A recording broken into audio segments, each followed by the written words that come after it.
Hey everyone, welcome to today's Explainer. If you've been keeping an eye on the tech world lately, you absolutely know that July 24th, 2026 was, well, it was a totally chaotic day for artificial intelligence news.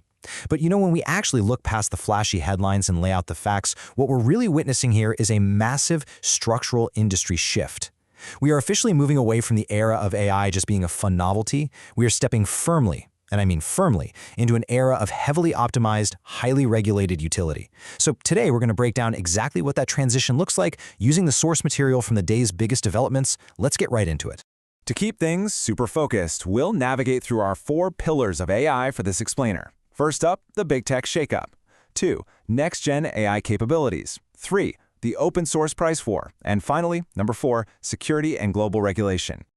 Okay, let's dive into this with part 1, the big tech shakeup, specifically looking at corporate consolidation and infrastructure. To really grasp the sheer scale of the money moving behind the scenes right now, we just have to look at this one number: $10 billion. Financial services giant Stripe is reportedly in advanced talks to buy a company called OpenRouter for a staggering $10 billion. And to put that into perspective for you, OpenRouter was valued at just $1.3 billion back in May. I mean, that is an absolutely massive exponential jump in valuation in just a matter of months. But it begs the question, why on earth is a payments processing giant like Stripe dropping $10 billion on an AI startup? Well, the answer kind of changes how we view the entire industry. It all comes down to OpenRouter's role as a model aggregator. This right here shows exactly where the real commercial value in AI is heading. See, rather than betting the whole farm on one single AI model to win the race, a model aggregator acts like a central hub. It literally routes developer API access across hundreds of different models, both open source and proprietary. Stripe's massive investment here really highlights the surging commercial interest in model-agnostic infrastructure. Basically, they don't just want to build the AI, they want to own the toll road that developers use to access all AI. And you know what? This massive shift toward sheer utility is happening deep inside the biggest tech giants too. Take Microsoft. They have officially phased out OpenAI's image generation models from their core product ecosystem, and they're replacing them with their own proprietary MAI architecture. According to Microsoft AI CEO Mustafa Suleyman, making this switch makes running image generation roughly 85% cheaper across everyday enterprise apps like PowerPoint. So the absolute crucial takeaway here is this. We are way past the point of companies just trying to wow you with cool AI tricks. When it comes to daily enterprise applications, the focus is now entirely optimized for massive scale and dramatic cost reduction rather than just flash. Which brings us to part 2, next-gen AI capabilities. We're talking actionable voice and physical AI.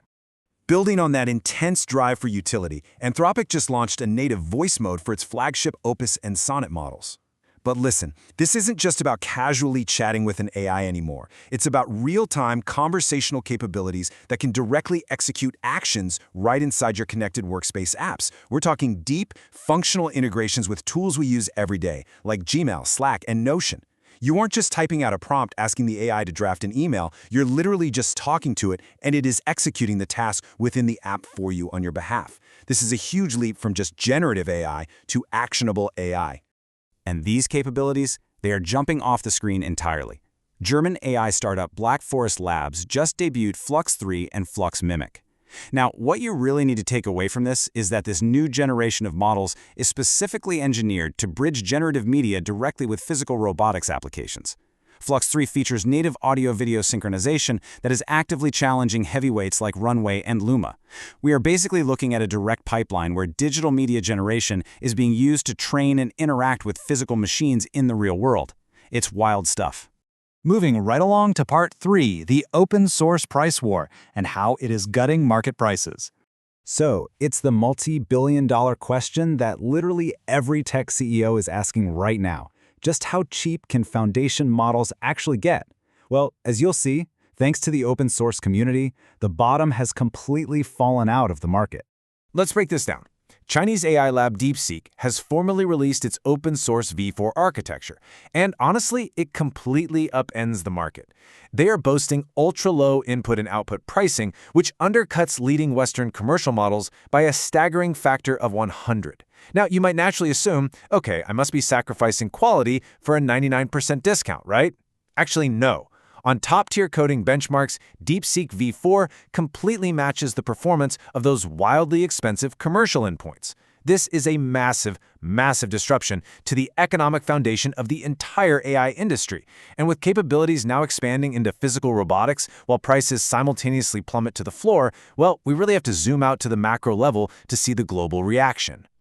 That brings us to our final pillar, Part 4, Security and Global Regulation, or as we like to call it, the global blowback. As you'd expect, governments around the world are moving incredibly quickly to catch up. Over in the United States, bipartisan lawmakers, specifically Representatives Ted Lieu and Nathaniel Moran, have introduced something called the AI Kill Switch Act. Under this proposed legislation, the Department of Homeland Security would actually be granted emergency powers to forcibly pause or throttle advanced AI models if they're deemed an immediate national security threat. Think about that for a second. We are looking at a framework where a government body could literally hit a kill switch on a private company's technology if they perceive the risk to be high enough.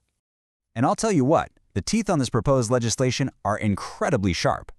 Under this AI Kill Switch Act, non-compliant AI developers could face severe civil fines of up to $20 million per day. Yeah, you heard that right, per day. This shocking figure really emphasizes just how seriously legislators are taking the rapid evolution of this tech and the extreme stakes involved in maintaining national security right now. In this regulatory flurry, it's definitely not isolated to just one country. It's a highly coordinated global reaction. First up, the U.S. Commerce Department's Bureau of Industry and Security has opened a formal probe investigating whether Chinese AI firms, like Moonshot AI, are illegally accessing restricted high-end U.S. processors through third-party networks. Second, the U.S. Department of Energy's CSER office has launched an initiative called Stormbreaker. This is a framework meant to test exactly how autonomous AI agents behave when deployed within industrial power grids. Basically, they want to make absolutely sure an AI doesn't accidentally take down the electrical grid. Kind of important, right?